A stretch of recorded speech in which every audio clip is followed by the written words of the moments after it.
Good day to you. This is Kadal Amudam from Chennai, India. This is part of a reading from the book Deadly Medicines and Organized Crime: How Big Pharma Has Corrupted Healthcare. While I was at FDA, drug reviewers were clearly told not to question drug companies and that our job was to approve drug. If we asked questions that could delay or prevent a drug approval, which of course was our job as drug reviewers, management would reprimand us, reassign us, hold secret meetings about us, and worse. Obviously, in such an environment, people will self censor. After FDA management learned I had gone to Congress about certain issues, I found my office had been entered and my computer physically tampered with. I saw strange cursor movements on my computer when I was just sitting at my desk reading that I suspected was evidence of spying. The threats, however, can be much worse than prison. One manager threatened by my children, who had just turned 4 and 7 years old, and in one large staff meeting, I was referred to as a saboteur. Based on other things that happened and were said, I was afraid that I could be killed for talking to Congress and criminal investigators. About 50 years ago, Henry Welsh, chief of FDA's antibiotic division, collected more than $250,000 in private fees from companies while he was certifying the efficacy of safety of their antibiotics. In 2008, the vice president of the Italian drug agency, Pasqualino Rossi, one of Italy's most senior representatives at the EMA, was arrested. Six drug company lobbyists were also arrested, and the case concerned alleged falsification of clinical data in return for cash, revealed by wiretapping and covert cameras. The prosecutor said the corruption had resulted in concealment of life-threatening harms of the drug. Internal documents from Pfizer shows that UK psychiatrist Stuart Montgomery deliberately avoided to inform the drug regulator for which he worked that he also worked for Pfizer at the same time.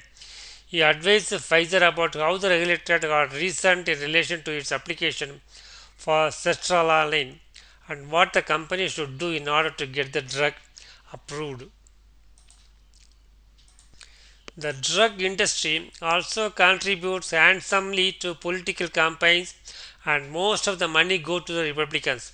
Between 1998 and 2006, the industry spent 1.2 billion on lobbying and political contributions, and in 1994 the Republicans attempt to eliminate the FDA altogether and let the drug industry regulate itself.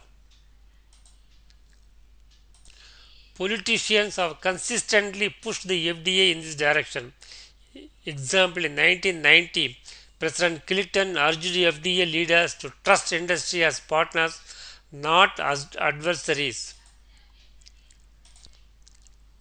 Taxpayers don't write the tax laws, but in considerable measure, drug companies write the drug regulations. Adding insult to injury, the US Supreme Court has decided that patients harmed by an FDA approved device cannot sue the company. Transcatheter aortic valve implantation TAVI offered hope to patients too old or too ill for conventional aortic valve replacement operations, and since its introduction 40,000 implantations have been done. However, it is very costly and its effect was thrown into doubt by a follow-up study authorized by the FDA in which more patients died when given TAVI instead of standard therapy. This trial remains unpublished, and when independent researchers asked for access, they were rebuffed by the FDA and the study sponsor. This complete lack of respect for the patient, some of whom died because they were treated with an inferior device, is unbelievable.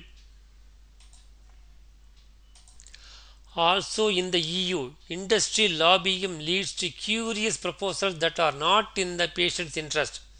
In 2007, the European Commission published a tragicomic document called Strategy to Better Protect Public Health.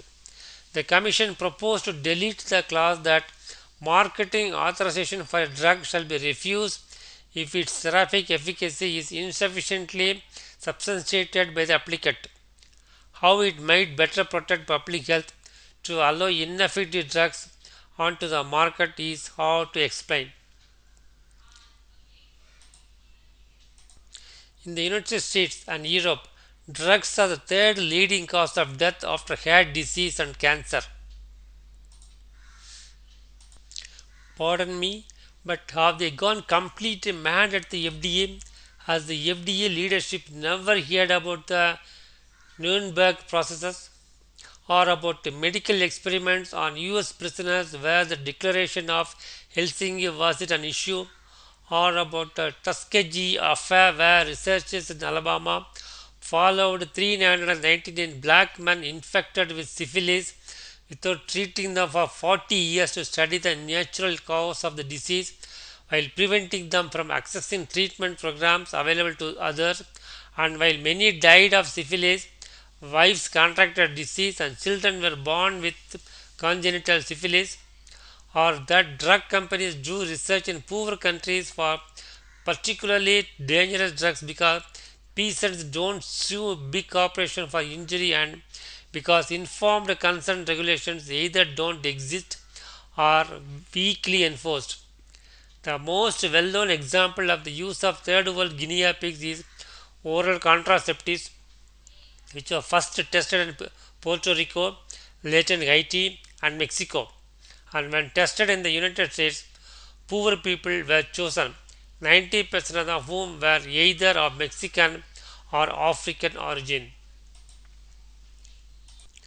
At the peak of their use in the late 1980s, antiarrhythmic drugs were likely causing about 50,000 deaths every year in the United States alone, which is of the same order of magnitude as the total number of Americans who died in the Vietnam War. Tumor shrinkage is another popular but misleading surrogate outcome. Cancer patients' primary interest is to stay alive, but some treatments that reduce the size of the cancer increase mortality, e.g., radiotherapy in women who had their breast cancer diagnosed at screening.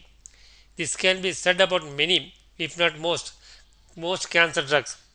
High doses may have a better effect on the cancer but may also kill more patients. If the dose is high enough, all cancers will die, but so will all patients.